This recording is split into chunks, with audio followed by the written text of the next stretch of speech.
3rd of May 2022. AFC Bournemouth host Nottingham Forest at home, win the prize of a place in the Premier League, lose the lottery of the playoffs. The manager, Scott Parker, a man who has won promotion from the Championship before, a man who led his Fulham side to victory in an empty Wembley against Brentford. We all know what happened that day. Skullduggery, hoodwinkery, Kiefer Moore.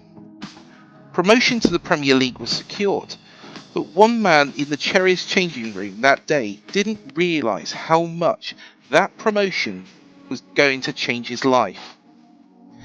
It was always going to be hard. The Cherries were away for 2 seasons, but in that time things changed like everything. Every pundit in the land stated it would be Bournemouth who would be not only filling one of the relegation places, but we would be finishing bottom. Scott Parker managed to open the season with a good win at home to Aston Villa, but then came the big boys. Manchester City, Arsenal, and then Liverpool. Man City beat the Cherries 4-0. Fine, we expected it. Arsenal came to Dean Court. They beat us 3-0. Expected, but maybe we made it easier than it should have been. Then Liverpool. 2-0 down in 6 minutes. 5-0 at half time. 9-0 at full time. Walking out of Anfield, I, like every other Cherries fan, was flat. It wasn't the result, it was the manner in how we sat back and invited Liverpool onto us. Whilst we trudged back to the car which was parked in the front of a pub full of happy Scousers, something else was happening.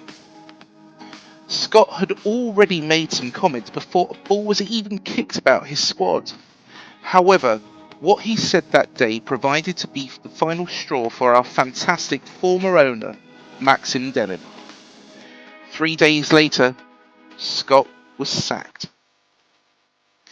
Gary O'Neill joined the club as part of Jonathan Woodgate's staff in February 2021 and remained with the club when Scott took over that summer. Gary had never managed a football club before, so fans probably thought Gary was filling the void whilst the search for another name was ongoing. Maybe it was, but then again, with the takeover which no one was aware of at that point, maybe it wasn't. Gary didn't complain, just got on with it. First point on the board, first game. Hardly a thriller, but a clean sheet against Wolves at home. First away trip, 2-0 down to Forest. Grumbles, no doubt, as we were being beaten by the side we beat 4 months to the day earlier to get here in the first place. Gary had other ideas though. 3 second half goals, 3-2 winners. Little old Bournemouth, everyone's tip for the bottom 3, continued this unbeaten run. A point against former manager and the very man who got us to these very heights, Eddie Howe, and a week later the less popular Thomas Frank followed. Before a win against Brendan Rodgers' Leicester City. Gary had taken the Cherries to 8th. Another draw, it's time to Fulham away where Phil, Bill and Dom linked so well in the first minute followed. By the time Southampton turned up, every other team in the Premier League had been beaten since that horrible day in late August. We went on a poor run, with Saints beating us at home, West Ham getting a dubious goal, an equally dubious penalty, being 2-0 up against Spurs before losing 3-2, and being beaten by a team like Leeds 4-3 after leading 3-1 with little over 20 minutes remaining.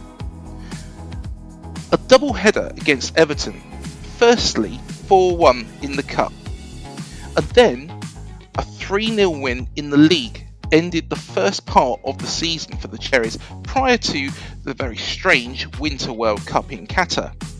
Cherries fans sang Gary's name, but let's not kid ourselves, Everton were crap. During the World Cup, Bill Foley took over the reins from Maxim, a man we will always be thankful to. The manager talk rumbled on, One name was mentioned heavily: former Leeds and Argentina manager Marcelo Bielsa. I'm sure he enjoyed the World Cup at least. Some fans were adamant this was going to happen. Some journalists were also adamant, including one in Argentina itself.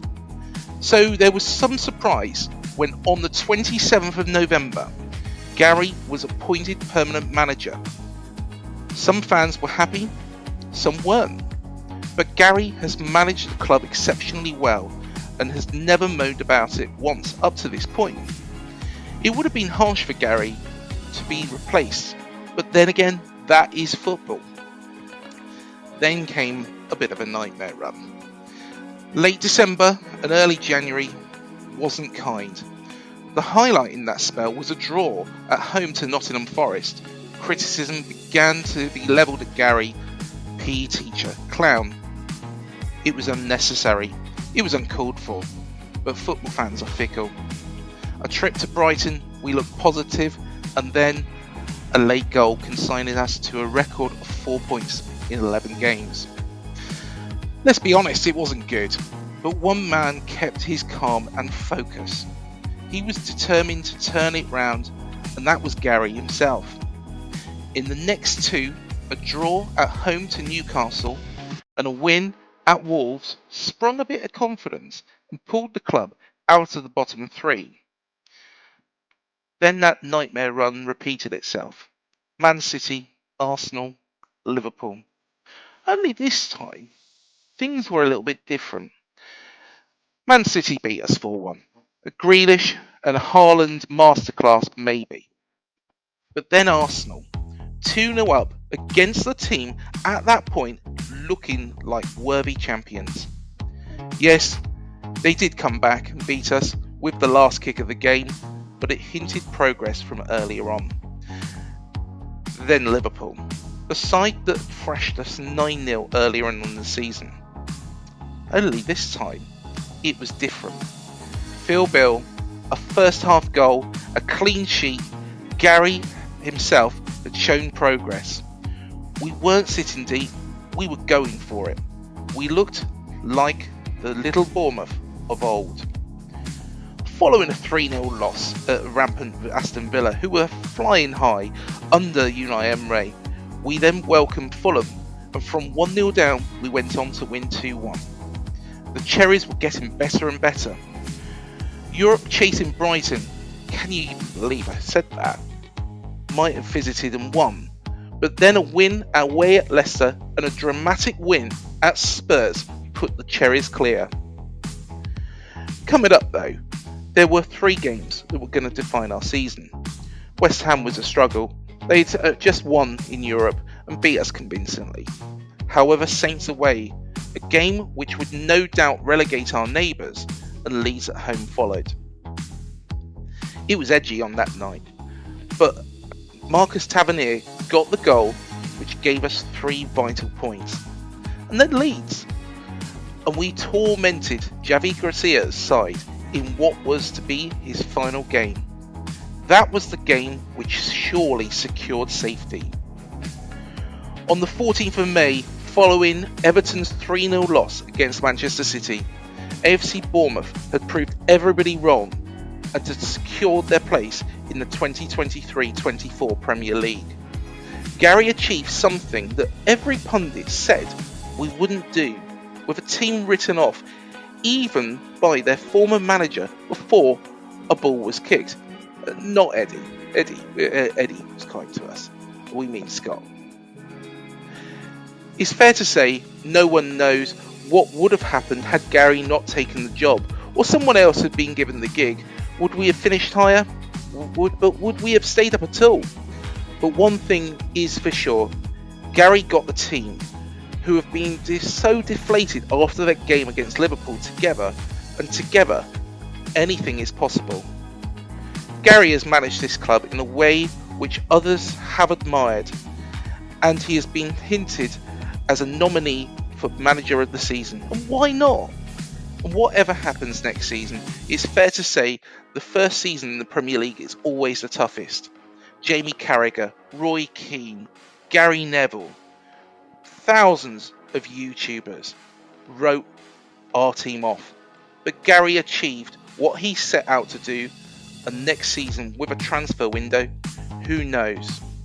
But for me, somebody who was always behind Gary, I think as well, on this occasion, I do speak for the entire AFC Bournemouth fan community in saying thank you, Gary, and up the Cherries.